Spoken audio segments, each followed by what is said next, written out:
மண்டைதீவு மனித புதைகுழி சாட்சியங்கள் வேலணை பிரதேச சபையில் முன்வைப்பு. நம்பிக்கையில்லா தீர்மானத்தை நிச்சயமாக தோற்கடிப்போம். நல்லூர் கந்தன் தேருக்கு சென்றவர்களின் வீட்டில் அரங்கேறிய சம்பவத்தால் அதிர்ச்சி. கொழும்பு துறைமுகத்தில் 88 எலும்புக்கூடுகள் கண்டுபிடிப்பு. விடுதலை புலிகள் இருந்திருந்தால் நிலைமை வேறு. மறைக்கப்பட்ட விடயங்களை அம்பலப்படுத்திய நாமல். மண்டைதீவில் சர்வதேச தரத்தில் துடுப்பாட்ட மைதானம் பூர்வாங்க வேலைகள் ஆரம்பம். மாநாட்டில் பாஜக திமுகவை பகிரங்கமாக எச்சரித்து தவேக தலைவர் விஜய். நல்லூர் கந்தசுவாமி ஆலய வருடாந்திர மகோற்சவ தேர் திருவிழா இன்றைய தினம் வியாழக்கிழமை காலை சிறப்பாக இடம்பெற்றது. தொடர்பென யாழ் டிவியின் விரிவான செய்திகள். மண்டைதீவு, அல்லைப்பிட்டி, மண்கும்பான் ஆகிய பகுதிகளில் காணாமலாக்கப்பட்ட இளைஞர்கள், யுவதிகள் குறித்து சாட்சியங்கள் இருப்பதாக வேலணை பிரதேச சபை உறுப்பினர் பிரகலாதன் தெரிவித்துள்ளார். வேலணை பிரதேச சபையின் 2வது மாதாந்த கூட்டம் இன்றைய தினம் தவிசாளர் சிவலிங்கம் அசோக்குமார் தலைமையில் சபையின் சபா மண்டபத்தில் நடைபெற்ற போதே அவர் மேற்கண்டவாறு குறிப்பிட்டுள்ளார். 1990களில் இடம்பெற்ற ராணுவ நடவடிக்கைகளின் போது மண்டைதீவு, அல்லைப்பிட்டி, மண்கொம்பான் ஆகிய பகுதிகளினை சேர்ந்த 80க்கும் அதிகமான இளைஞர்களும் யுவதிகளும் காணாமலாக்கப்பட்டனர். இவ்வாறு காணாமலாக்கப்பட்டவர்களின் உடலங்கள் மண்டைதீவு பகுதி குறிப்பிட்ட சில கிணறுகளில் இருப்பதாகவும் அதற்கான வாழும் சாட்சியங்கள் இருப்பதாகவும் பிரகலாதன் கூறியுள்ளார். இதன்படி இந்த புதைகுழியை அகழ்ந்து உண்மைகள் வெளிக்கொணரப்பட வேண்டும் என்றும் அவர் வலியுறுத்தியுள்ளார். அதோடு செம்மடி புதைக்குழி விவகாரம் பூதாகரமாக இருக்கும் இன்றைய சூழலில் வேலணி பிரதேசத்தில் 90ஆம் ஆண்டு நடைபெற்றதாக கூறப்படும் இந்த புதைக்குழியையும் அகழ்வதற்கு அப்பிரதேசத்தை உள்ளடக்கிய பிரதேச சபையாக இருப்பதனால் அதை வலியுறுத்தவே இந்த விவகாரம் இங்கு வலியுறுத்தப்படுகின்றது என்றும் சுட்டிக்காட்டினார். இதுகுறித்து சபையில் பல்வேறு கருத்துக்கள் முன்வைக்கப்பட்ட நிலையில் குறித்து மனித புதைகுழி விவகாரம் காலத்துக்கு காலம் தேர்தல் அரசியல் பேசும் பொருளாக இருப்பதனால் இது தொடர்பிலான உண்மைகள் வெளிக்கொணரப்பட வேண்டும் என்றும் பிரதேச சபை உறுப்பினர் பிரகலாதன் கூறியிருக்கின்றார். இதேவேளை குற்றவாளிகள் வெளிக்கொணரப்பட வேண்டும் என்பதுடன் பாதிக்கப்பட்ட தரப்பினருக்கு தீர்வும் பரிகாரமும் வழங்குவது அவசியம் என்றும் உறுப்பினர்களான அனுசியா ஜெயகாந்த், பார்த்தீபன் மற்றும் கருணாகரன் நாவலன் ஆகியோர் வலியுறுத்தியுள்ளனர். இவ்வாறானதொரு பின்னணியில் குறித்த ஆதாரங்களுடன் துறைசார் தரப்புக்கு அறிக்கை அனுப்ப சபையில் தீர்மானிக்கப்பட்டுள்ளது. பாராளுமன்றத்தில் சமர்ப்பிக்கப்படும் நம்பிக்கையில்லா தீர்மானத்தை நாங்கள் நிச்சயமாக தோற்கடிப்போம் என கடற்றொழில், நேரியல் மற்றும் கடல் வளங்கள் அமைச்சர் ராமலிங்கம் சந்திரசேகர் தெரிவித்தார். இது தொடர்பில் அவர் மேலும் தெரிவிக்கையில், அமைந்திருக்கும் அமைச்சர்களுக்கு எதிராக நம்பிக்கையில்லா பிரேரணைகளை கொண்டு வருவது அது ஒரு ஜனநாயக நாட்டினுடைய பண்பு. அந்த பண்புக்கு நாங்கள் மதிப்பளிப்போம். இருந்த போதிலும் கூட எங்களுடைய அமைச்சரவை என்பது, எங்களுடைய பாராளுமன்ற உறுப்பினர் என்பது, எங்களுடைய அரசாங்கம் என்பது ஒரு குடும்பம். அதனால் அந்த குடும்பத்தில் ஒருவருக்கு ஏதாவது தீங்கு ஏற்படுமாக இருந்தால் நாங்கள் குடும்பமாக சேர்ந்து, ஏனென்றால் எங்களுக்கு நம்பிக்கை இருக்கின்றது, எங்களுடைய அமைச்சர்களோ அல்லது எங்களுடைய பிரதி அமைச்சர்களோ எங்களுடைய பாராளுமன்ற உறுப்பினர்களோ எந்த விதமான குற்றச்செயல்கள் ஈடுபட மாட்டார்கள் என்கின்ற திடமான நம்பிக்கை இருக்கின்றது. அந்த நம்பிக்கையின் அடிப்படையில் நாங்கள் வருகின்ற நம்பிக்கையில்லா பிரேரணைக்கு நாங்கள் அவைகளுக்கு முகம் கொடுப்போம். அது மாத்திரமல்ல, இந்த நம்பிக்கையில்லா பிரேரணை கொண்டு வருகின்ற பொழுது இது நம்பிக்கையில்லா பிரேரணையை அவருக்கு எதிராக கொண்டு வர முடியுமா என்கின்ற சட்ட சிக்கலும் கூட இருக்கின்றது. இருந்த போதும் கூட அப்படி நாங்கள் வருமாக இருந்தால் அவைகளுக்கு நாங்கள் ஒரு பாராளுமன்றமாக, ஒரு குடும்பமாக சேர்ந்து அவைகளை பாதுகாப்பதற்கான நடவடிக்கை எடுப்போம். இந்த சபை யாழ்ப்பாணம் நல்லூர் ஆலயத்திற்கு அருகில் உள்ள வீடொன்றினில் அதிகாலை வேளை புகுந்து வன்முறை கும்பல் ஒன்று வீட்டில் இருந்த தளபாடங்களை தீ வைத்துள்ள சம்பவம் ஒன்று பதிவாகியுள்ளது. வரலாற்று சிறப்புமிக்க நல்லூர் கந்தனின் தேர் திருவிழா இன்றைய தினம் இடம்பெற்றது. இந்நிலையில் நல்லூர் ஆலயத்திற்கு 500 மீட்டர் தூரத்தில் உள்ள வீடொன்றில் வசிக்கும் குடும்பத்தினர் இன்றைய தினம் காலை நல்லூர் தேர் திருவிழாவுக்கு சென்றுள்ளனர். இந்நிலையில் வீட்டில் யாரும் இல்லாத நேரம் வீட்டினுள் அத்துமீறி நுழைந்த கும்பல் வீட்டின் வரவேற்பறையில் காணப்பட்ட தளபாடங்களுக்கு தீ வைத்துவிட்டு தப்பி சென்றுள்ளனர். வீட்டிலிருந்து பெரும் புகை வருவதனை அவதானித்த அயலவர்கள் கோவிலுக்கு சென்றவர்களுக்கு அறிவித்து உடனடியாக தீயினை அணைத்துள்ளனர். சம்பவத்தை அறிந்து ஆலயத்திற்கு சென்ற வீட்டாரும் வீடு திரும்பினர். மேலும் சம்பவம் தொடர்பில் போலீஸ் நிலையத்தில் முறைப்பாடு செய்யப்பட்டுள்ள நிலையில் போலீசார் விசாரணைகளை ஆரம்பித்துள்ளனர். கொழும்பு துறைமுக வளாகத்தில் கண்டுபிடிக்கப்பட்ட ஒரு பாரிய புதைக்குழியில் மேற்கொள்ளப்பட்ட அகழ்வாராய்ச்சியில் குறைந்தது 88 நபர்களின் எண்புக்கூடுகள் கண்டுபிடிக்கப்பட்டுள்ளதாக அதிகாரிகள் உறுதிப்படுத்தியுள்ளனர். புதிதாக நிர்மாணிக்கப்படும் அதிவேக நெடுஞ்சாலைக்கான கட்டுமான பணிகளின் போது ஜூலை 2024 முதன்முதலாக இந்த புதைக்குழி கண்டுபிடிக்கப்பட்டது. கொழும்பு மேலதிக நீதவான் ஹசுன் ஹாஞ்சன திசநாயக்கவின் மேற்பார்வையின் கீழ் சிரேஷ்ட பேராசிரியர் ராஜ் சோமதவா வழங்கிய தொல்பொருள் நிபுணத்துவத்துடன் அகழ்வாராய்ச்சிகள் மேற்கொள்ளப்படுகின்றன. இலங்கையில் இதுவரை நாடு முழுவதும் 17 மனித புதைக்குழிகள் பதிவாகியுள்ளதாக நீதி அமைச்சர் ஹர்ஷன நாணயக்கார சமீபத்தில் தெரிவித்திருந்தமை குறிப்பிடத்தக்கது. 1967 1977 தமிழ்நாட்டில் மிகப்பெரிய அரசியல் அதிகார மாற்றம் ஏற்பட்டது. அதேபோல 2026 வரலாறு திரும்ப போகிறது என்பதற்கு இந்த மாநாடுதான் ஒரு உதாரணமாகும். நம்முடைய ஒரே கொள்கை எதிரி பாஜக, நம்முடைய ஒரே அரசியல் எதிரி திமுக என்று மாநாட்டில் மக்களிடம் உரையாற்றிய விஜய் தெரிவித்துள்ளார். தாவேகா மாநாடு தற்போது இசை நிகழ்ச்சியுடன் ஆரம்பமாகியுள்ளது. மேளதாள வாத்தியங்கள் முழங்க தமிழக வெற்றிக் கழகத்தின் 2வது மாநில மாநாடு தொடங்க உள்ளது. மாநாட்டு விழா மேடைக்கு தாவேகா தலைவர் விஜயின் தந்தை சந்திரசேகர், தாயார் ஷோபா வருகை தந்தனர். இதன்போது மாநாட்டில் சுமார் 2 லட்சம் தொண்டர்கள் திரண்டுள்ளதாக தகவல் வெளியாகியுள்ளது. மாநாட்டிற்கு கட்சியின் தலைவர் விஜய் வருகை தந்துள்ளார். மாநாடு தொடங்கிய நிலையில் விஜய் பாடல்களின் தொகுப்பு ஒலிபரப்பப்பட்டது. இதனைத் தொடர்ந்து உங்கள் விஜய் உயிரின வரேன்னா என தொடங்கும் விஜய் தனது சொந்த குரலில் பாடிய பாடல் ஒலிக்கப்பட்டது. இதனைத் தொடர்ந்து தாவேகா தலைவர் விஜய் மேடைக்கு வருகை தந்தார். அவருக்கு கட்சியினர் மற்றும் தொண்டர்கள் ஆதரவுடன் வரவேற்பு கொடுத்தனர். நாட்டில் தற்போது நிலவும் தேசிய பாதுகாப்பு சூழலில் தமிழீழ விடுதலை புலிகள் இருந்திருந்தால் நடந்து வந்து துப்பாக்கி சூடு நடத்தியிருப்பார்கள் என்று மொட்டு கட்சியின் தேசிய அமைப்பாளர் நாமல் ராஜபக்ஷ தெரிவித்துள்ளார். மேலும் நாடு முழுவதும் குண்டு வெடித்திருக்கும் என்றும் குறிப்பிட்டுள்ளார். இணையதளம் ஒன்றுக்கு வழங்கிய நேர்காணலில் அவர் இவ்வாறு தெரிவித்துள்ளார். இங்கு தொடர்ந்தும் கருத்துரைத்த அவர், மஹிந்த ராஜபக்ஷ காலத்தில் நாட்டின் முக்கியமான அமைச்சுக்கள் ராஜபக்ஷ குடும்பத்திடம் இருந்ததால் ஒன்றும் செய்ய முடியவில்லை என்று சிலர் குற்றம் சாட்டினர். அனைத்தும் உம்மிடம் இருந்ததாலே நம் யுத்தத்தை முடிவுக்கு கொண்டு வந்தோம். முன்னாள் ஜனாதிபதி சந்திரிகாவால் முடியாததை, மேலும் ரத்வத்தையால் முடியாததை நாம் செய்துள்ளோம். தேசிய பாதுகாப்பு தொடர்பில் நாம் கதைப்பதென்றால் 2015 ஆண்டிலிருந்து சில தகவல்களை வெளியிட்டாக வேண்டும்.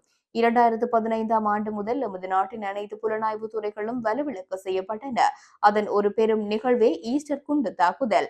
பல தகவல் தெரிவிக்கப்பட்டும் கண்டுகொள்ளாத நிலைமையும், அந்த தகவல்களின் உண்மைத்தன்மையில் ஏற்பட்ட சந்தேகங்களும் தகவல்களை தட்டிவிட்டு போவதற்கான காரணமாகலாம். அதேபோல் கோட்டாபய ராஜபக்ஷ ஜனாதிபதியாக இருந்த சமயத்தில் புலனாய்வு துறையினரால் வழங்கப்பட்ட பல தகவல்களை அவருடன் இருந்த அதிகாரிகள் நம்பிக்கை கொள்ளவில்லை. அதற்கு புலனாய்வு துறையின் வலுவிழப்பும் நம்பகத்தன்மையில் ஏற்பட்ட சந்தேகமும் தான் காரணமாகலாம்.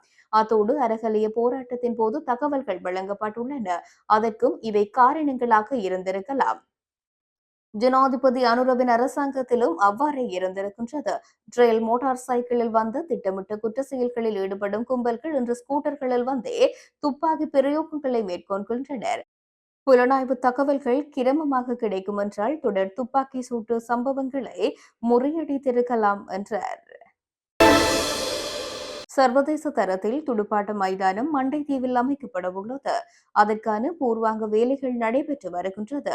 மைதானத்துக்கு மேலதிகமாக காணிகள் தேவைப்படுவதனால் அதற்கான ஏற்பாடுகள் நடைபெற்று வருகின்றது என மாவட்ட செயலர் பிரதீபன் தெரிவித்துள்ளார். தேசிய ரீதியான துடுப்பாட்ட உபகரணங்கள் வழங்கும் நிகழ்வு யாழ்ப்பாணம் மாவட்ட துடுப்பாட்ட சங்கத்தின் தலைவர் எஸ் நிஷாந்தன் தலைமையில் நேற்றைய தினம் புதன்கிழமை மாவட்ட செயலக கேட்போர் கூடத்தில் நடைபெற்றது. நிகழ்வின் பிரதம விருந்தினராக யாழ்ப்பாணம் மாவட்ட செயலர் மருதலிங்கம் பிரதீபன் கலந்து கொண்டு உரையாற்றும் போதே இவ்வாறு தெரிவித்தார். மேலும் தெரிவிக்கையில், விளையாட்டுத்துறை அபிவிருத்திக்கு அதுவும் துடுப்பாட்ட வளர்ச்சிக்கு மெருகூட்டுவதாக இந்நிகழ்வு அமைந்துள்ளது. இலங்கை துடுப்பாட்ட சங்கம் துடுப்பாட்ட வளர்ச்சியை காத்திரமான பங்களிப்பை வழங்குகின்றது. சர்வதேச தரத்தில் துடுப்பாட்ட மைதானம் மண்டைதீவில் அமைக்கப்பட உள்ளது. அதற்கான பூர்வாங்க வேலைகள் நடைபெற்று வருகின்றது.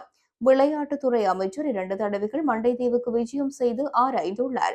மைதானத்துக்கான காணி ஒதுக்கீடு செய்யப்பட்டுள்ள நிலையில் ஏனைய வசதிகளுக்கான மேலதிக காணிகள் தேவைப்படுவதனால் அதற்கான ஏற்பாடுகளும் நடைபெற்று வருகின்றது. மேலும் இவ்வர்வதேச மைதானம் வரலாற்றில் முக்கிய இடத்தை வகிக்கும். எமது மாணவர்கள் சர்வதேச மற்றும் தேசிய போட்டிகளில் பங்கு பெற்றி வருகின்றனர். அந்த வகையில் யாழ்ப்பாண மத்திய கல்லூரி மாணவன் பியாஸ்காம் சர்வதேச கிரிக்கெட் போட்டிகளிலும் இலங்கை 19 வயது அணியில் பரியோவான் கல்லூரி மாணவன் மாதுளன் மற்றும் ஹாட்லிக் கல்லூரி மாணவன் ஆகாஷ் இடம்பெற்று வருவதும் பாராட்டத்தக்க விடயமாகும். உள்ளக விளையாட்டு அரங்கு அமைப்பதற்கான நிதி ஒதுக்கீடு அமைச்சினால் விடுவிக்கப்பட்டுள்ளது. எமது மாணவர்கள் அதன் மூலமும் தமது திறமைகளை மென்மேலும் வளர்த்துக் கொள்ள முடியும் என்றார். நல்லூர் கந்தசுவாமி ஆலய வருடாந்திர மகோற்சவ தேர் திருவிழா இன்றைய தினம் வியாழக்கிழமை காலை மிகச் சிறப்பாக இடம்பெற்றது. இந்நிலையில் இன்றைய தினம் வியாழக்கிழமை காலை 6:15 மணியளவில் வசந்த மண்டப பூஜை இடம்பெற்று ஆறுமுக பெருமான் வள்ளி தெய்வானை சமேதராய் காலை 7:30 மணிக்கு தேரில் ஆரோகணித்து பக்தர்களுக்கு அருங்காட்சி அளித்தனர். காலை 8:30 மணிக்கு இருப்பிடத்தை அடைந்த தேர் காலை 9:15 மணியளவில் ஆறுமுக பெருமானுக்கு பச்சை சாத்தி பூஜை வழிபாடுகள் இடம்பெற்று 10:30 மணிக்கு ஆறுமுக பெருமான் ஆலயத்திற்குள் சென்றார்.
இத்துடன் யாழ் டிவியின் இன்றைய செய்திகள் நிறைவடைகின்றன. நன்றி.